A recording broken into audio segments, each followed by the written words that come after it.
everybody. Good evening, everybody. Good evening. And thank you for joining us once again for the beginning of our second series of trainings for this year's 2021 CRETI. Ladies and gentlemen, as you enter, please make sure that you go ahead and hit that poll that you have up on the screen. Also, we have a question that is over in the chat. I'm going to give you guys another minute or two to go ahead and answer those things. And while you're doing that, I want to go ahead and just do a couple quick introductions. First of all, many of you know me from my time as the regional director for Region 5 of the association. I now serve as the national director of training.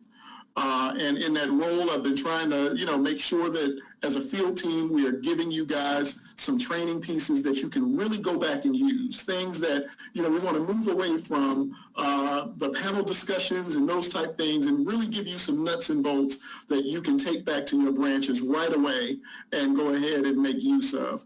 Now, I just ended the poll, going through the poll. I said we have a very good mix across the board of people from different offices, people from no office at all, executive committee members at large. We've got a good mixture, once again, of people who are either long-timers in the association and some new-timers in the association. Actually, the two that are closest are between our 10-year plus veterans and the people who are between 1 and 3 years. Most of our branch meetings seem to last up to about 2 hours. Everybody says, y'all say that you start your meetings on time and you stick to the agenda. I'm going to take your word for it. But we are going to have a good training tonight, and this is going to be an opportunity for all of us to hear directly from our chair of our National Board of Directors, Mr. Leon Russell, who's going to really dive deep into how you should structure your meetings, how your meetings can be done in a way that makes them effective. And for those of you who don't know, our chairman of our National Board of Directors actually came from the units. He was a longtime president of the Florida State Conference. So he knows what happens when you close that door and you're sitting around that conference table with the 18 people that I often talk about. But ladies and gentlemen, at this time, I want to introduce my two colleagues who will be helping us facilitate the training tonight. I want to begin with our Senior Vice President of Field and Membership Operations, who will be helping us tonight, Vice President Carmen Watkins. Would you like to come on camera and say a few words?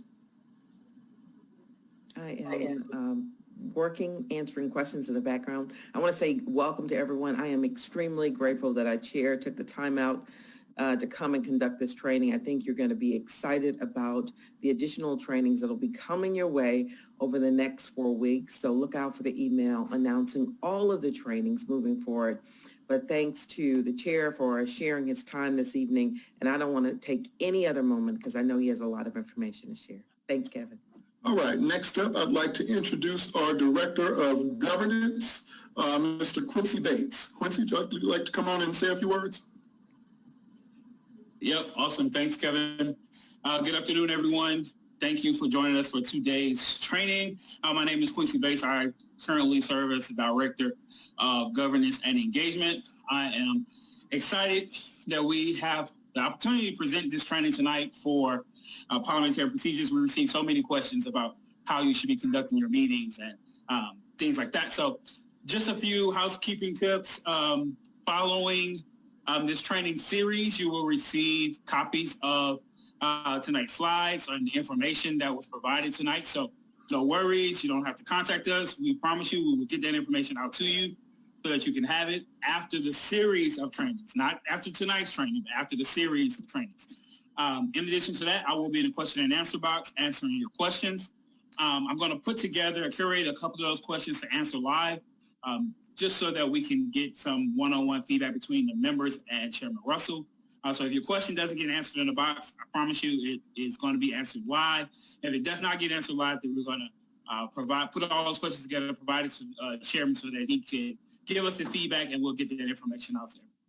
So please don't put any questions in the chat box. As you all know, the chat box tends to move a lot pretty quickly. We have over 100 comments already in the chat box. Put all questions, only questions, in the question and answer box, and I'll try to get those answered. Thanks, Kevin. All right, and ladies and gentlemen, like I say, we are anticipating a full house. We actually have about 3,000 people who are registered.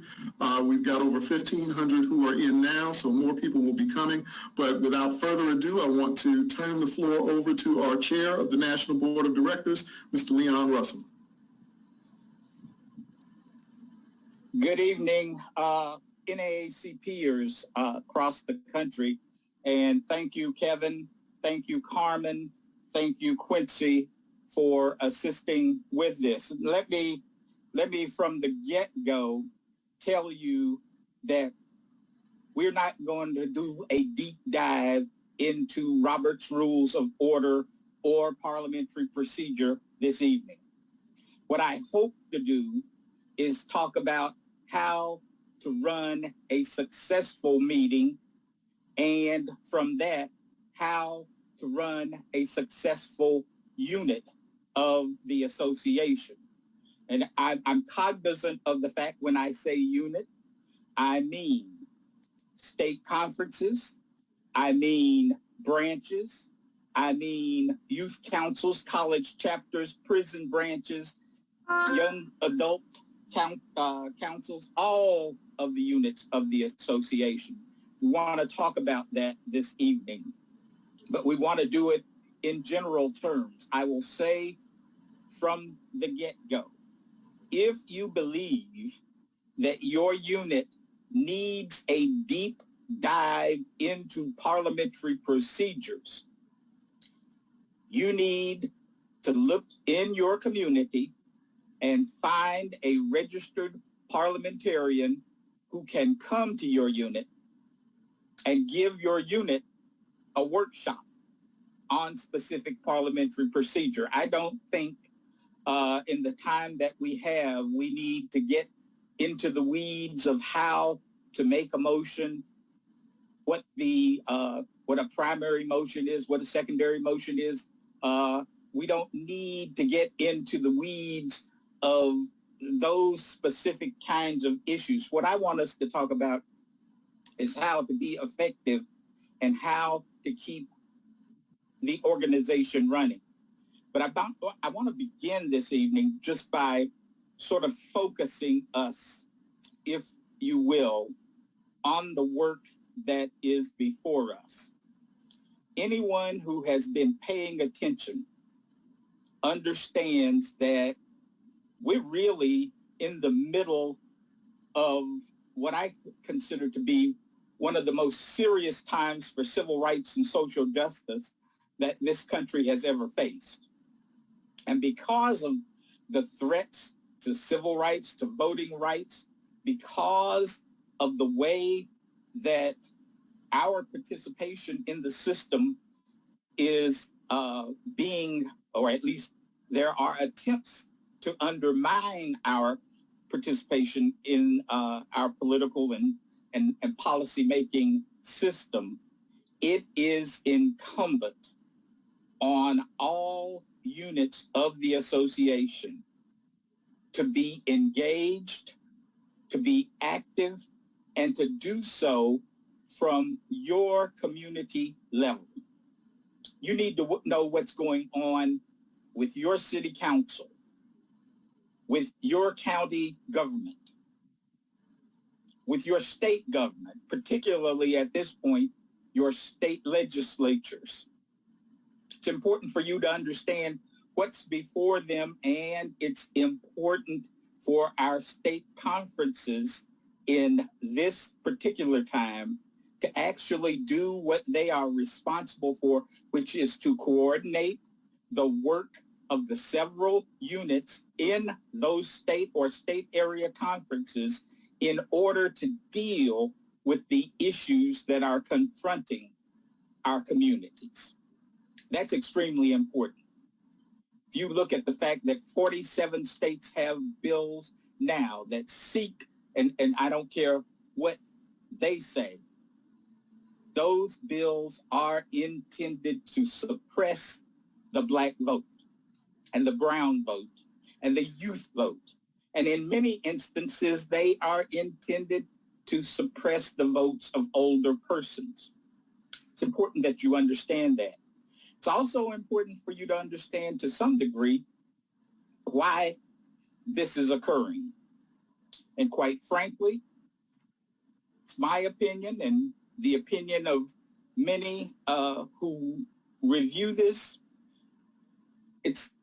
We are having to deal with a backlash that some people are feeling, a fear that some people are feeling that they will no longer be in control because they hear people say that we are going to be a majority-minority country at some point. And in many jurisdictions, that is exactly what is happening. And so it's incumbent on us in NAACP to understand that in order to keep folk from continuing to roll back the clock, even our president of the United States has recognized that this new Jim Crow, and I don't know that it's so new, is real, that this effort is intended to roll back the clock. They don't ask how many jelly beans are in a jar, but they are making it more difficult for people to actually exercise their franchise. And that we must protect. So I want to talk about how we as units of the association ought to deal with that. To begin with, it's important for us to understand that we can't be a sometime organization. We can't be a periodic organization. We have an absolute responsibility to be a routine and regularly meeting and acting organization. To that end, I want to begin with just the simple declarative statement that your unit, if you are a branch of this association, if you are a youth unit of this association, you must be having regular meetings of the unit, the membership of the unit, a branch meeting, a youth meeting. That doesn't mean that you're going to have an executive committee meeting and call that a branch meeting. That is not a branch meeting. Branches meet on a regular basis. They meet at a dedicated time and in a dedicated place so that everybody knows where the community can come to be educated as to what is going on. What are the issues? What does the association propose in order to deal with those issues? What does the local leadership of the NAACP propose to do about those meetings? You must have at least one meeting a month of the branch. That means that everybody who is a member is invited to that meeting. It's very important that you understand that. All of your membership ought to be invited. Now, they're not going to come, but you ought to make it possible for as many who wish to partake in the business of this association. You've got to make that business available and accessible to those people.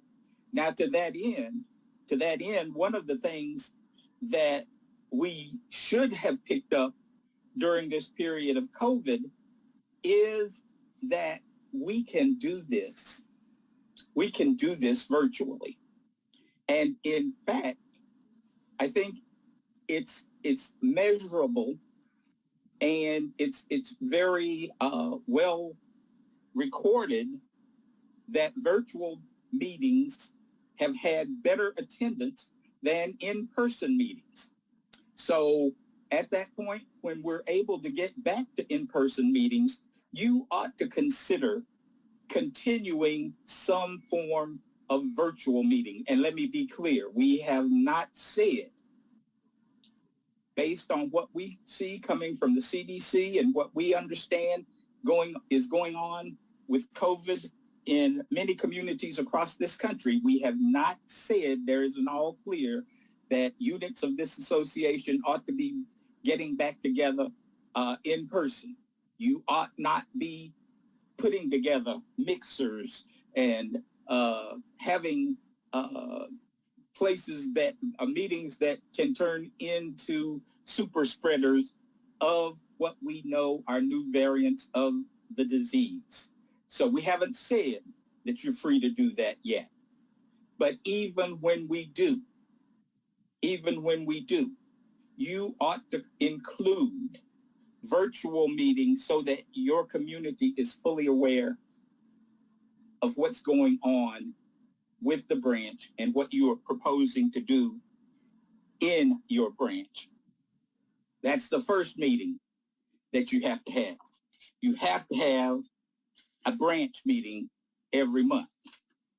The second meeting that you got to have at least once a month is a meeting of the executive committee of the branch.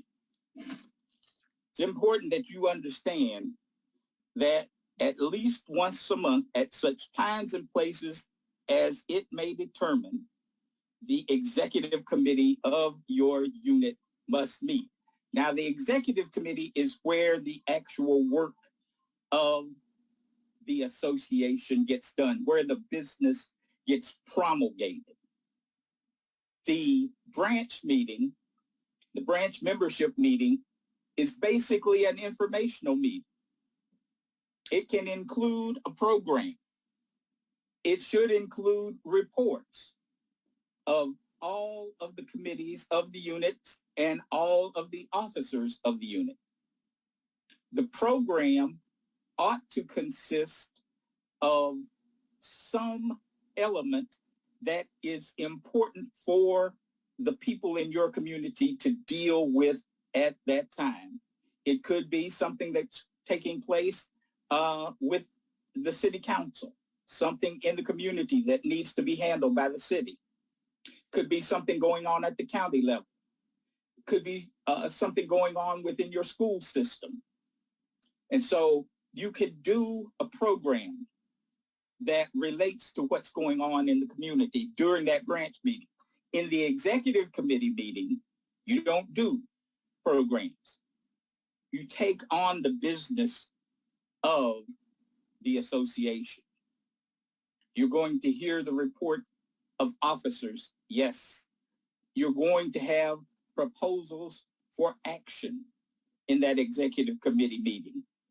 You're going to have proposals coming from the standing committees that are active within the unit and which have been meeting at least once a month and that have been engaging on the important issues that confront your communities. Those committees should be bringing action items or programs to the executive committee for adoption and presentation to the branch for programs and actions that ought to be taking place in your communities. Now let's talk about the basic parliamentary process there. Committees meet once a month. Those committees work through proposals and come up with a plan of action or an agenda. Once the committee has voted on it, that means a majority of the committee agrees that this is a direction that they wish to propose to the unit. They come back to the executive committee. In their report, they don't need to talk about everything that happened during that meeting. They need to present the action items that came out of the meeting. And let me talk about this for a second. Committee members. Once the committee has determined by a majority vote what the action is, you come out of that meeting committed to that proposal.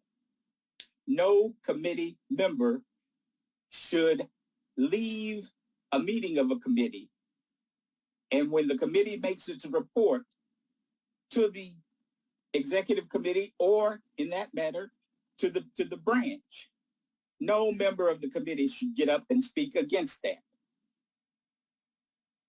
You should leave your committee meetings with a unified voice, telling your community where you need to go, whether it's education, whether it's environmental and climate justice, whether it's education, whatever the subject matter is, you should leave unified.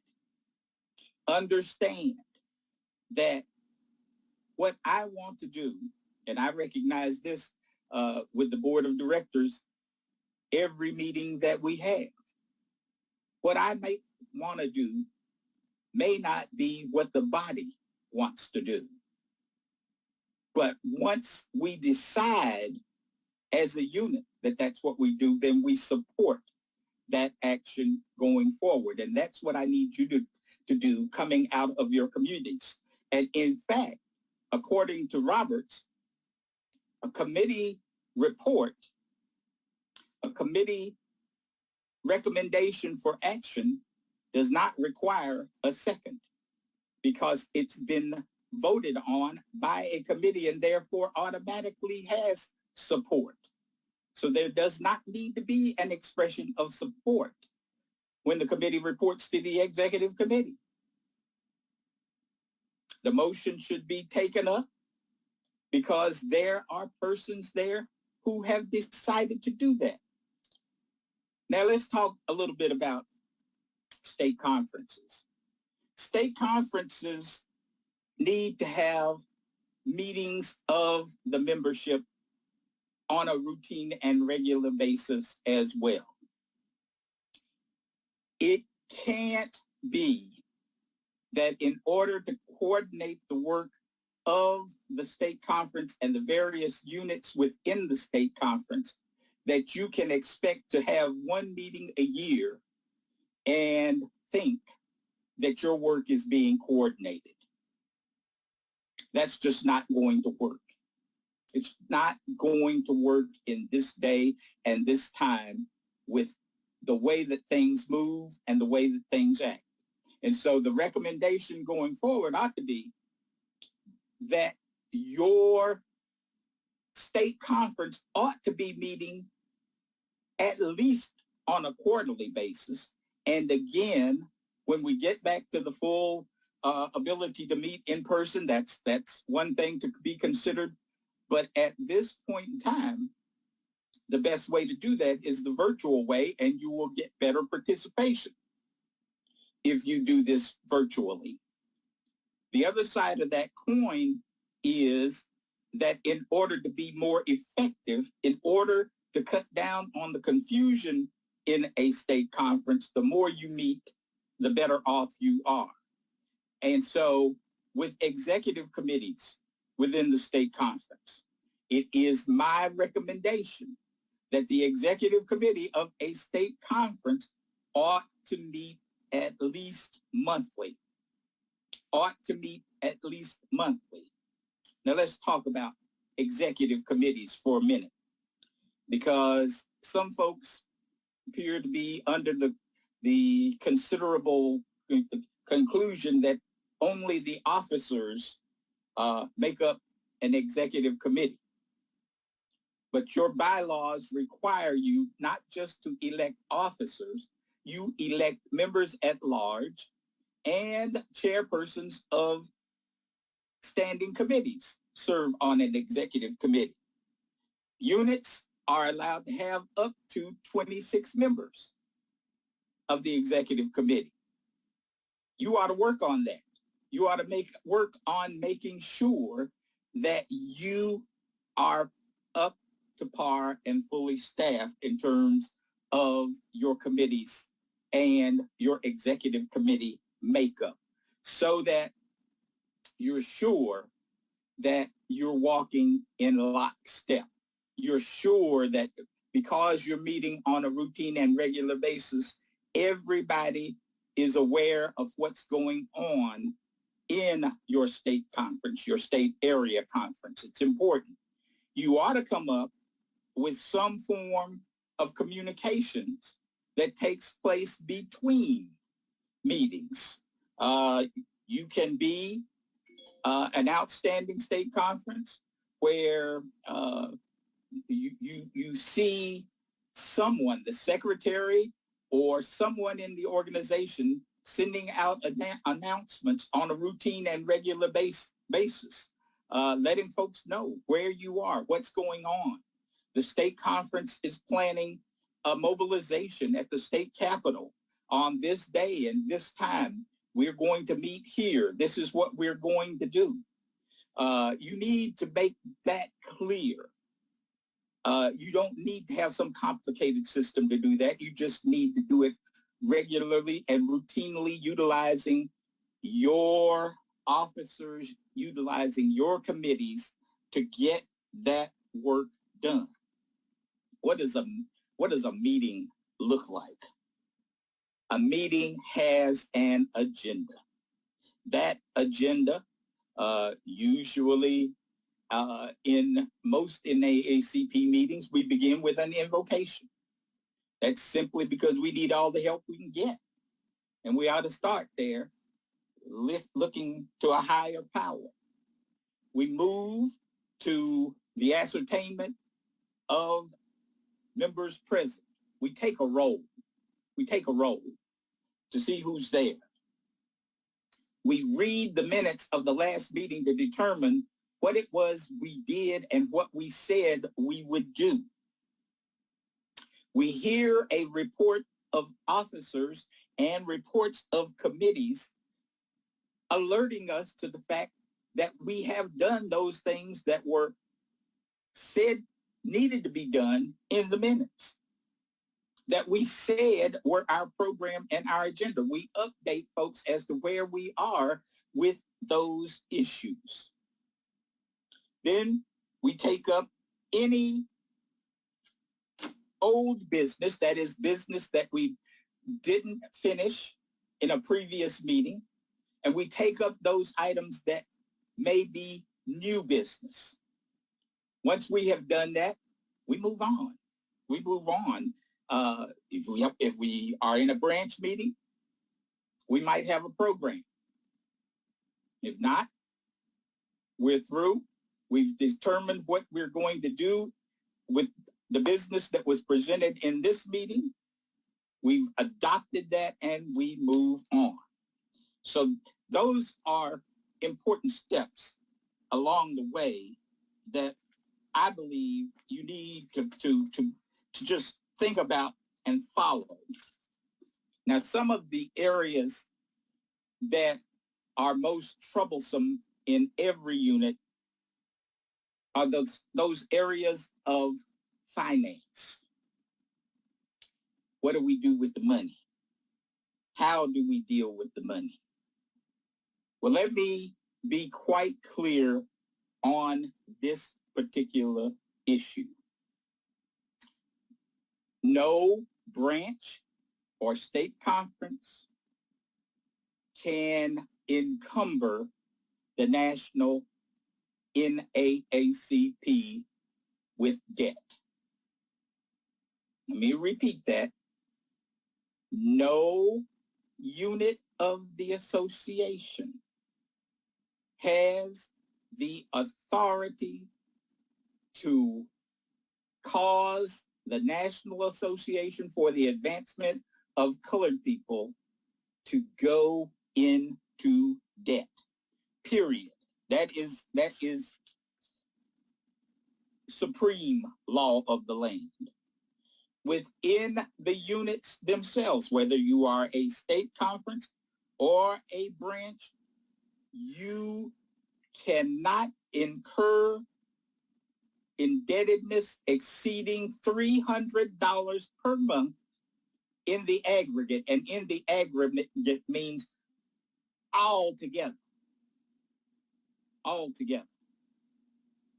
You cannot do that on behalf of the state conference or the branch unless it is voted on by the executive committee. Let me repeat. You cannot incur indebtedness exceeding $300 per month in the aggregate. That means everything that you spend cannot exceed $300 without having the approval of your executive committee. For youth councils, you can't incur more than $25 in indebtedness without, and let me pause here and talk about this. Yes, youth councils are independent actors to a degree, but they are also part and parcel of the local branch. They are part of the executive committee of the local branch. They are part of every state conference, and they are part of the executive committee of every state area conference. And there ought to be a working youth work committee that works between the branch, the state conference, and the youth and college division to make sure that things are going properly and that you are properly supporting your young folks. Go back to that branch meeting. Go back to that state conference meeting. There should never be an agenda or a program created that does not include participation in and on that program by members of the youth councils and college chapters that are a part of your community, a part of your state conference. This is the way that we support and bring forward our folks. Want to move now to just the flat out responsibilities of officers. And I want to talk about who are the officers of a unit. Your elected officers are your president, your first vice president, your second vice president, your secretary, your assistant secretary, your treasurer, your assistant treasurer, and any additional officers that the unit may have determined it wanted to have and has had approved in its bylaws. And local bylaws must be approved by the board of directors. Yes, units of the association, that means branches and state conferences, can employ staff. They can employ an executive director where the budget warrants and upon the terms and conditions approved by the president and CEO of the National Association for the Advancement of Colored People. You may think that you've got a great idea. You may think that you are capable of supporting staff, but that proposal showing that you are financially capable and what terms will be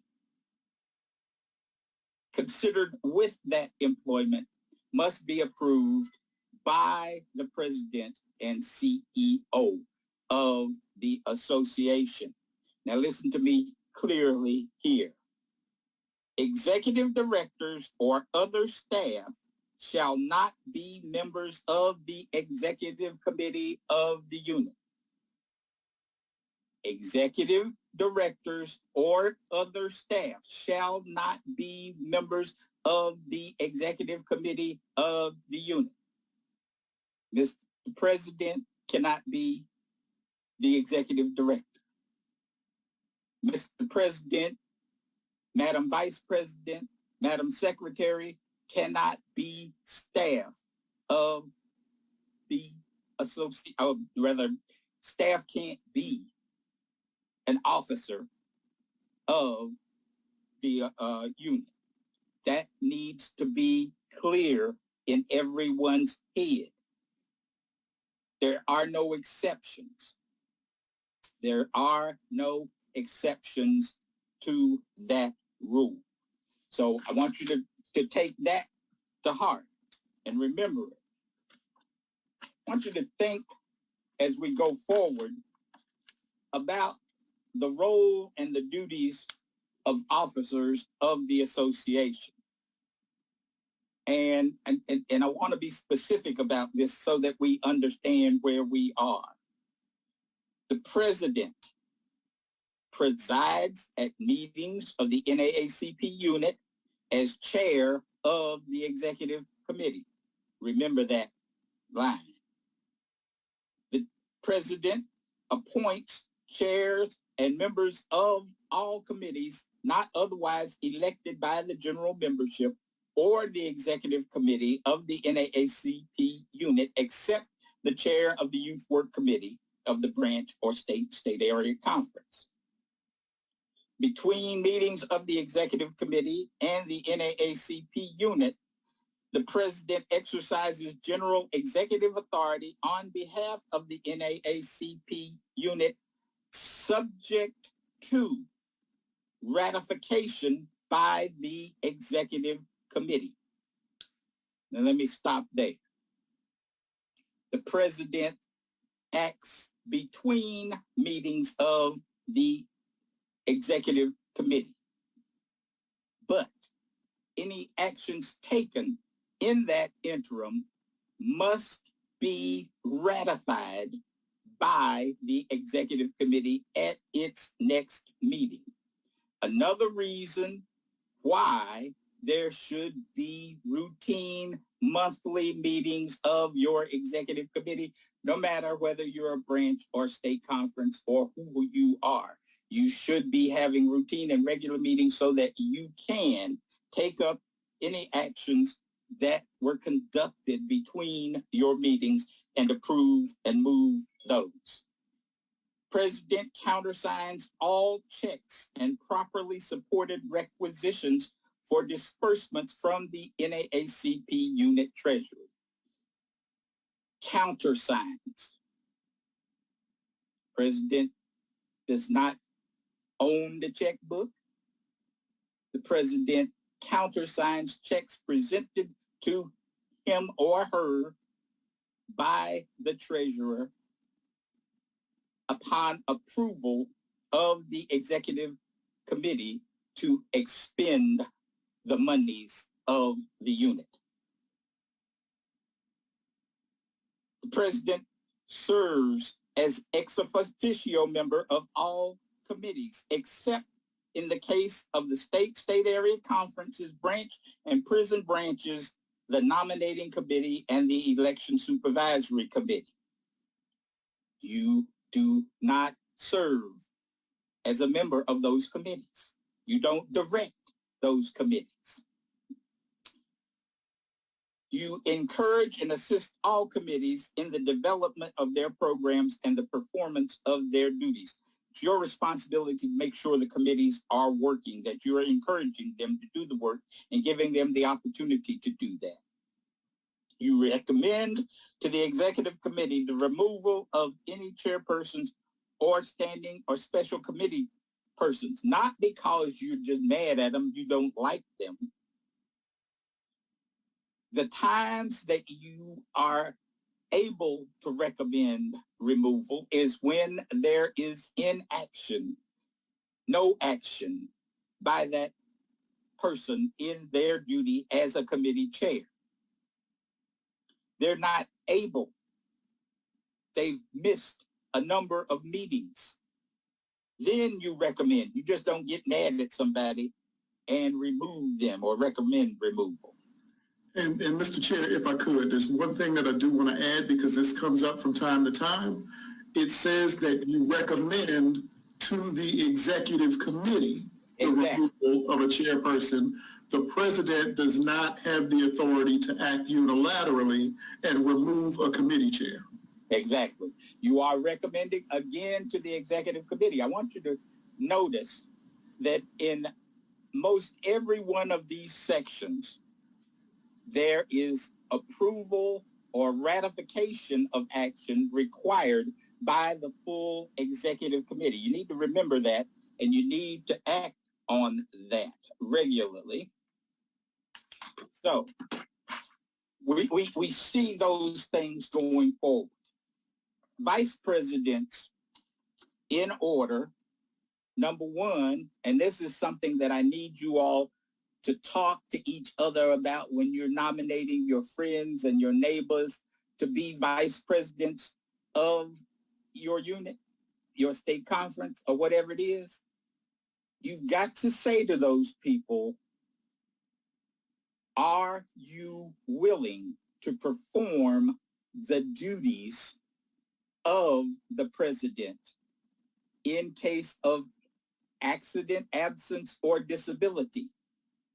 I'm just going to tell you that folks are human and things happen. So when there are vacancies, it's important to understand that those vacancies are filled in the order of vice president. So if the president can no longer do the job or is no longer around, the first vice president automatically moves up. The second vice president moves to first vice president, and the vacancy is within the second vice president. If you have additional vice presidents according to your approved bylaws, then you can, in fact, continue that order of succession. Let's talk a bit about what I consider to be and have for a number of years. Let me go back a minute, though. With vice presidents, I found that it is very helpful to an active president to actually work with the executive committee to identify responsibilities or duties for each of the vice presidents so that they don't feel like they're just sitting around waiting for somebody to die. You need to provide folks with some responsibility within the unit, real responsibility, not made up stuff. So you need to think about those things going forward. The secretary. Now, we've often said that the secretary is the most important office in the unit because the secretary actually maintains the record of the unit. The secretary of the unit is the secretary of the executive committee. They give members notice of regular meetings. They let you know what's going to happen within 3 calendar days. They keep the record of NAACP unit members and their dues, provided that wherever paid staff is employed, such duties can be discharged by said staff. They give receipts for all membership fees received, and they transmit such fees to the unit treasurer to send promptly to the association's list of membership fees received and to secure from the treasurer and forward to the association that portion of membership fees due to the association. They aid, coordinate, and integrate the work of the several committees and divisions of the NAACP unit, provided that wherever the executive director is employed, such duties again can be discharged by the executive director. Most of you all will never have to deal with a question of who's responsible for doing that. Submit reports to the unit and the executive committee at all regular meetings or whenever required by the body, covering the status of the NAACP unit and its activities since the date of the last report. Submit to the NAACP units and at its annual meeting an annual report of the status of activities of the unit, provided, again, that where there's paid staff, Paid staff may be responsible for that. Keep the president and CEO of the association informed of all events affecting the interest of minority groups in the vicinity of the NAACP unit, and to submit to the association, whenever required by the association, a report on NAACP unit activities. Now let's talk about that for a minute. If you are keeping accurate minutes of what's going on in your meetings and what your unit, what the programs are, you should be submitting those reports to your regional office, if there is one, and to the national office, so that everyone is aware of what's going on and what assistance may be needed in your unit. In conjunction with the president, to sign requisitions for disbursements from the treasury of the unit and maintain a file of receipts and disbursements. Go ahead. If I could, I want to go back to subparagraph F just one more time, because how you're going to do this in a practical matter, every committee should be submitting a written report when they come to the monthly meeting. They should be coming in with written reports. So if you are the secretary, you're not required to go out and create reports on behalf of each one of your committees. Those committees should be bringing you those monthly reports. Then you would compile those monthly reports. That becomes your quarterly that you turn in at your state conference quarterly meeting. And that is how you can keep the national office involved, by forwarding that to the field department as well. Exactly. And just to reiterate what Kevin just said, so that it's doubled down on, every committee should be reporting in writing what it's doing, and the secretary's responsibility is to collect those reports, compile it, and send it to the state conference, send it to the national office, so that folks know what's going on in your unit. So those are the kinds of things that we need you to look at. What's going on there? What's happening in your unit? Making sure that all requisitions and all records are filed as to what your unit is doing, what you're spending money on, what was approved for you to spend money on. That is extremely important. Let's go to the treasurer. The treasurer will receive all monies of the NAACP unit, promptly deposit the same in the name of the unit in a separate account or accounts in a responsible bank or trust company. Now, here's where I'm going to get y'all upset. I don't know that Cash App is a responsible bank or trust. I'm not sure about it. I need somewhere where I know that you're putting your money. To act as chief financial officer of the unit and chair the finance committee.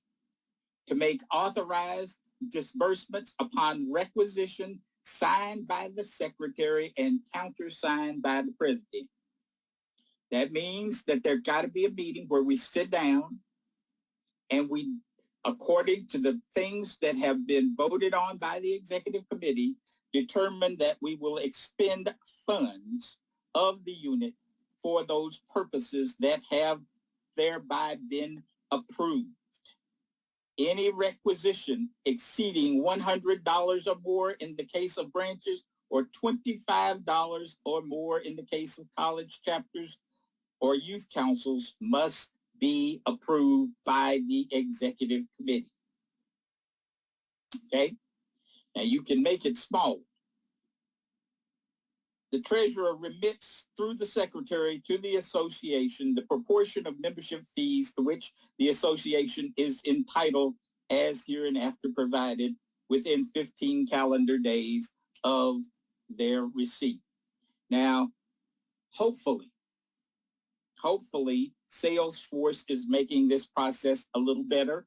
We've extended the ability of folks to actively engage in the Salesforce platform so that it's easier for you to do that. remit to the Secretary of the Association the proportion of membership fees to which the association is entitled. Submit reports to the NAACP unit and the executive committee at all regular meetings or whenever required by either body covering the financial condition of the NAACP unit. Let me stop there for a minute. Yes, Mr. Treasurer, Madam Treasurer, you submit a financial report at the branch meeting, not just the executive committee meeting. Doesn't have to be as extensive, but you should report the financial condition of the unit to each of those bodies. And the treasurer should be bonded at the expense of the unit. That's another consideration. Assistant secretaries carry out the functions of the secretary in the absence of the secretary, and such other duties as may be assigned by the executive committee to that person. Assistant treasurer shall perform the duties of the treasurer in his or her absence or unavailability or disability. They may also conduct other duties as from time to time determined by the executive committee. Now, if you've got staff, there's a whole line of what the staff can do, and it's listed within that article. You should go back and read it.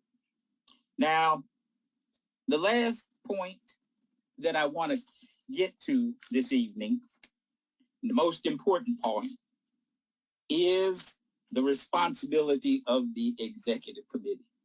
The executive committee of each state area conference shall consist of all officers of the state area conference, all standing committee chairpersons, all state area conference youth presidents, state area conference youth advisor, and such other persons as approved by the state conference bylaws. The executive committee of each branch shall consist of the president, vice presidents not to exceed 3, secretary, assistant secretary, treasurer, assistant treasurer, and the chairman of the standing committees of the branch, president of youth units in the same community, the branch advisor in the high school chapters, youth and junior youth council, and such other members at large not to exceed 24 to be elected at the regular election of the branch, provided that the total membership of the executive committee shall not exceed 45 except by written authorization of the board of directors. In other words, your bylaws will have been approved for additional members. If there's no local youth group recognized by the national office, the branch must, upon receipt of 25 youth memberships, apply to the national office for a youth charter. And then we go on through the responsibilities of each of the subunits of the association. I want to go back. The responsibility of the executive committee is to be fully responsible for the governance of the unit. The executive committee has general control of the affairs and program of the unit, subject to the authority of the unit. And what that means is subject to a vote of the membership when you are meeting in membership meetings, not some small group, and according to the provisions of the Constitution and any approved bylaws. The executive committee makes a report containing the reports of all standing and special committees at the regular meetings of the unit and whenever otherwise required. These are the important things here. These are the important things. No one person is responsible for the governance of an NAACP unit. The entire executive committee of the unit, whether it be a state conference, a branch, or whatever, will be held responsible for the actions of that unit, for carrying out the program and activities of that unit, or seeing to it that those programs are, in fact, carried out. Now, what's all of this have to do with conducting the actual business of the association? And why do we talk about Robert's rules? Well, what we ought to be able to do in the unit, if our committees are working, if we're working together as an NAACP unit, we ought to be able to do all of the business that is required within an hour, or at least an hour and a half, 2 hours at the max, because nobody wants to be in a meeting all day long. But what we do want you to do is we want you to operate under the guidance of the bylaws for units of the association as adopted by the units of the association and approved by your board of directors. That's what you said. When you took an oath of office, you took an oath of office to abide by the rules as dedicated by the governing bodies of the association. That is important. It's also important for us as officers of the association to recognize that our responsibility is to the organization. It is not a personal responsibility. In fact, you said so when you took the oath of office. You said that you would not act on any purely personal direction, that you would always take into account the needs of the organization, the responsibilities of the organization going forward. It's important that all of us understand that. It's important that as we conduct business, we do it in an orderly fashion, that we respect the rights of all of our membership to participate, to provide their opinions, and give them the opportunity to do that at the appropriate time, whether it be in committee or whether it be in a regular meeting of the executive committee or the actual branch or state conference.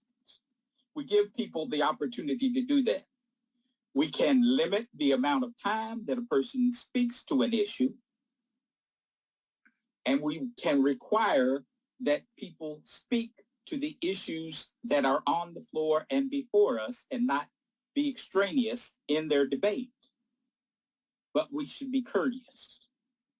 We should be courteous, and we should make sure that we recognize every individual who has a right as a member of the unit or of the committee to address issues that come before us. Now, I didn't get into how you make a motion. I didn't get into how you amend a motion.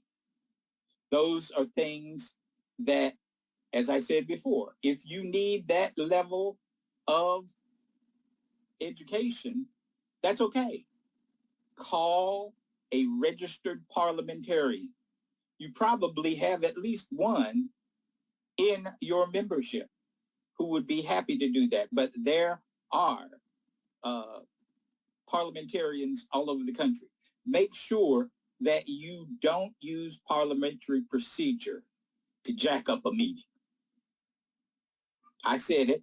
Don't use parliamentary procedure to jack up a meeting, to hijack a meeting, to get around a point that you don't consider to be your point. This is important. It's important that everybody have an opportunity and a fair opportunity, that you use parliamentary procedure to move the meeting along, that it does not become a roadblock or an effort to challenge everything that comes before the body. The issue for us is to make sure that our unit is doing the work of the NAACP, that we're working on civil rights and social justice, to make sure that as part of a state conference, we understand what the agenda of the state conference is, and that we are working in our unit to do our part to carry out that work. So those are the things that we do. Now, there are things that we all ought to do in terms of training, that we ought to know about in terms of training. One of the biggest things that I'm concerned about is that when we move into our communities to do the work that we do, that we don't just look at each other to get the work done, that we invite other people who may not be a part of our executive committee or a part of our membership, for that matter, to engage with us as we do the work of the association. There are fraternities and sororities, the Divine Nine, that we do have signed MOUs with, that we will be updating with as new officers of those organizations come on board. There are partners that we will have that are unique to our particular communities. As long as they believe in the mission and vision of the NAACP and our goals are similar, we can work with just about anyone. And that's what's important for us to understand. Don't shut out anybody. Don't be mad at the preacher over there. And speaking of that, let me say this right now. Any of you who are in a community that has a CME church, a Christian Methodist Episcopal church, this is your opportunity to go to that church and ask them for memberships. We are in the middle of the Bishop William Henry Graves Memorial Membership Drives. Bishop Graves of the CME Church, he was a senior bishop in the church, died about a year and a half ago. And in his honor, we're doing a membership campaign within the CME Church. The bishops of the church, the College of Bishops, have endorsed this membership program. Every church in the CME denomination is a part of this drive. You need to reach out to them if they have not reached out to you, to invite them to become, and their members to become members of your unit. And just by example, I want you to understand that this is a shout out to the Memphis branch. Every member of the College of Bishops of the CME Church, upon becoming a member of the College of Bishops, voted to be a bishop, is provided with a life membership in the NAACP. No matter what their jurisdiction is around the country, they have a life membership at this point in the Memphis branch of the NAACP. That's church business. That's church business. But what you need to know is that you ought to be reaching out to the church right now and asking them for memberships as we go forward. This CME Church. That is the presentation, Kevin. We can take some questions at your leisure. All right, ladies and gentlemen, I know that you all got a lot from this. I see all of the comments in the chat that everybody enjoyed it, but now is the point when we can get some questions answered for you all. I see we've got almost 200 questions in the Q&A box, and Quincy Bates has been curating some of those questions. Obviously, we're not going to get to all of those. We're going to try to take about 10 to 15 questions. But Quincy, do you have some questions you'd like to direct to the chair? Yep, awesome. Thanks, Kevin. Again, everyone, just so you all know, like Kevin said, we have 195 questions right now in the box. So we will not get to every question, but I will curate these questions. I will print out the question form and get it over to Mr. Russell so he can look through them and try to answer some, and we'll get it out to you as soon as possible. So, Mr. Russell, the very first question that we had is, should a branch have a parliamentarian? It's advisable that you have a parliamentarian. And that person ought to be somebody who has had, hopefully they're a registered parliamentarian, but if somebody has a good knowledge of how to conduct a meeting, then that person could serve. Yes, you should have a parliamentarian. Next question, is it okay to have multiple family members from one family on the executive committee? That's a trick question. Okay. So in some communities, that may be how it has to be done, but it is advisable. It is advisable that not be the case. That the officers of the unit ought to be elected independently, that you don't collect all of the authority of a unit within one household. I'm trying to be nice here, Quincy, and answer this in a nice way.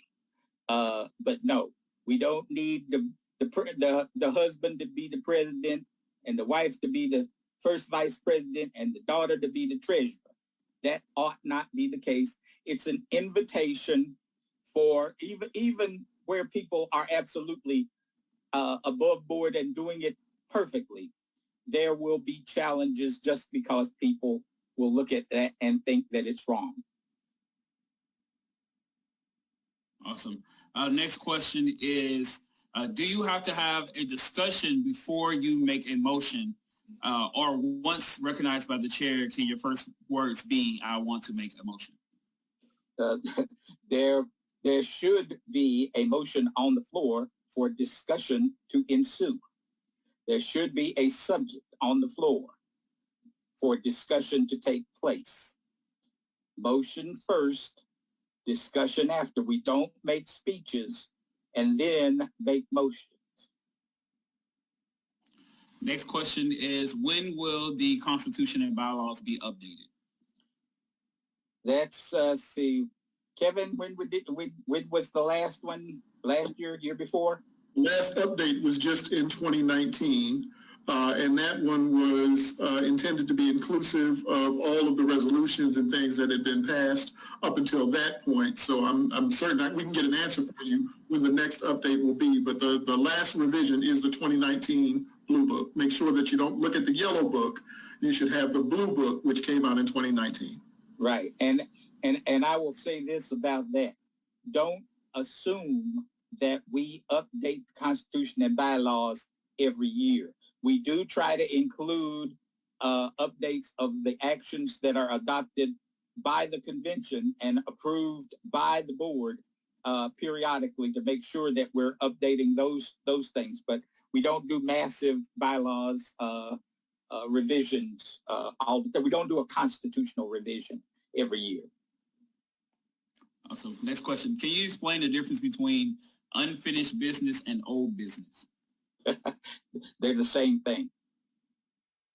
Unfinished business is old business that you didn't complete in the last meeting.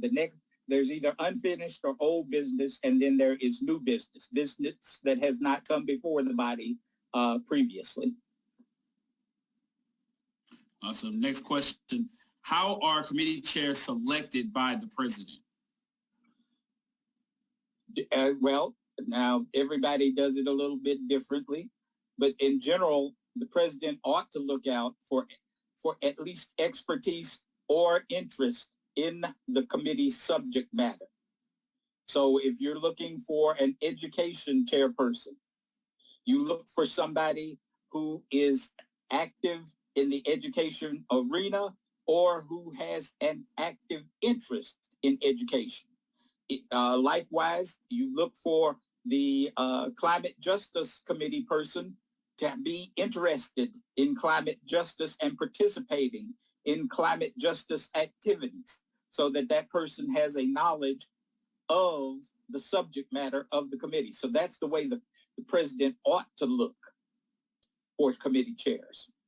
And let me say this, particularly with respect to legal redress.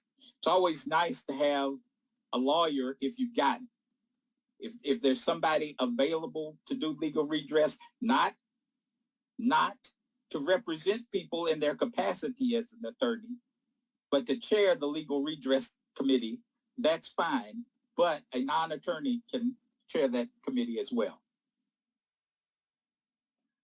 Awesome. Next question is about minutes. When should the minutes be sent out to the general body and executive committee? And do we have to send out the minutes, or can they just be read at meetings? That's a 50-cent question. They must be presented at the meeting, the next meeting. That should be the routine and regular response. It is helpful to send the minutes at least a week before the meeting if you're only meeting once a month. It would be helpful to send the meeting minutes to the executive committee, but if it's a branch meeting, pass the minutes out at the meeting. Gotcha. I saw this question quite a few times in the chat and here. Can you explain the difference between an executive director and a president? That's explained in the bylaws itself. The president is an officer of the unit who has responsibility for presiding at meetings and conducting the business of the association between meetings of the unit. An executive director is paid staff. They are supervised by a personnel committee and the president of the unit. They are not the chairperson of the executive committee. They do not preside at meetings. They may provide a report or other activities as provided, but there is a distinct and deliberate separation. The executive director is not an officer or member of the executive committee of the unit. They act at the direction of the officers and executive committee. Awesome. Next question. If the president can spend up to $100 without executive committee approval, does this mean the president have to present receipts? Yes. President should submit receipts for any expenditures. Okay. And remember, when he gets to $300, he can't do it no more. He's got to get approval for the next expenditure prior to any further expenditures. Okay. So we're not spending $100 a week, okay? Without approval. Gotcha. Next question is, are state conferences required to provide financial statements to the units? That's why you have meetings. Yes, they should be, the treasurer of the state conference should be providing routine and regular financial reports to all of the units when they are meeting. That, again, is a reason for not having one meeting a year of the actual state conference, whether you call it delegates or whatever you call it. You got to have quarterly meetings. You ought to have reports at those meetings coming forward. Okay, next question is, you said that Salesforce has been extended. To whom has Salesforce been extended to? And Carmen! Who has Carmen! access to Salesforce other than the secretary? Carmen? Absolutely. I am on right now. So the board graciously approved the opportunity for units to receive a 50-50 split if the secretary entered the information and paid at the same time. The access to Salesforce has been extended to assistant secretaries in the case where the secretary will not be the primary contact. That does not mean that they will both have access. There will also be an access to membership chairs for review of upcoming memberships and those that have expired. And then the executive director will also have access. However, it will be the same. It will either be the secretary or the executive director who will be inputting the information. So let me just clarify, because I've gotten a lot of individuals who have said, I am not an assistant secretary. I need access along with the secretary. The unit must decide which person will be the primary, and it can be the secretary or the assistant secretary. And executive directors, I think we counted, Carmen, when we looked at the issue, about 8 people that applied to. Absolutely. You can't name an executive director. That has to be approved executive directors, and executive directors must be approved their job description from the national office. Executive directors for state conferences or executive directors for units that have been approved by the president. Cool. I'll take 2 more questions. The next question is, if you do not have a quorum at a meeting, can a motion be made to accept those who are present to keep the meeting and business moving? Okay, Robert's Rules of Order speaks to the issue of lack of quorum. There are a number of things that you can do. What you need to do in terms of quorum is be accurate and understand what your membership is, whether it's a committee, whether it's the executive committee. And let me put it this way. Let me be real. Okay, if you know that you have 26 members on your executive committee and you can't get at least 14 people to show up at the meeting, you got a problem. You ought not be conducting business. If, and for any less than that, you ought not be calling yourself a unit. Gotcha. And the final question goes to, I would say, Kevin. Kevin, is there a part 2 to this series? And if so, when will it be offered? And before Kevin answers that question, I will just let everyone know we did not get to all 266 questions, but again, we will try to answer as many as we possibly can and send it out to everyone who registered for this training. You also will receive a copy of this training after the series has completed. Like Kevin said in the beginning, we are in a training series. So when the series has been completed, you will receive the recording and our information that was shared tonight. So Kevin, when this is a 2-part series, and when will that part be offered? Yes, this training will actually be repeated next week, and it's going to be a little later in the evening. So for those of you who want to attend the training again, you are welcome to do it. It's going to begin at like 8:30 p.m. Eastern, and that's to make sure that we are sensitive to the time zone difference for our members who are over on the West Coast. But we are going to be doing this training again next week, and all of these trainings are being recorded. So we're going to run these trainings periodically and make that information available to you so that you'll be able to access that information later. So ladies and gentlemen, we are now at the end of our presentation. Kevin, before we close, can I point out something? And I'm going to say this, and maybe people need to think about it. But what we found, I think, with the virtual presentations, the virtual trainings, and the things that we have done virtually, is that we get better participation. I mean, if you think about the fact that we're here on a Thursday evening with 1,700 people attending a particular training session, that's quite incredible. You ought to be looking at how you can do that with your units. And quite frankly, I'm going to say this, and I don't want to offend anybody, but some of you all and some folks were surprised when we used Election Buddy this year, and we reached out to the membership directly to do that a whole lot more people participated in your local elections than had participated before. That should be a cue. That should be a lesson. People want to participate if they are given the opportunity.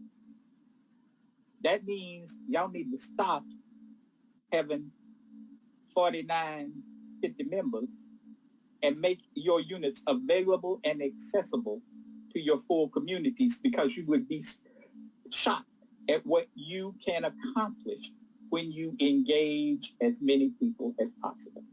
Thanks, Kevin. Thanks, Carmen. Thanks, Quincy. All right, so Carmen, do you have any closing comments for everybody? Good night. All right, Chairman Russell, any closing comments?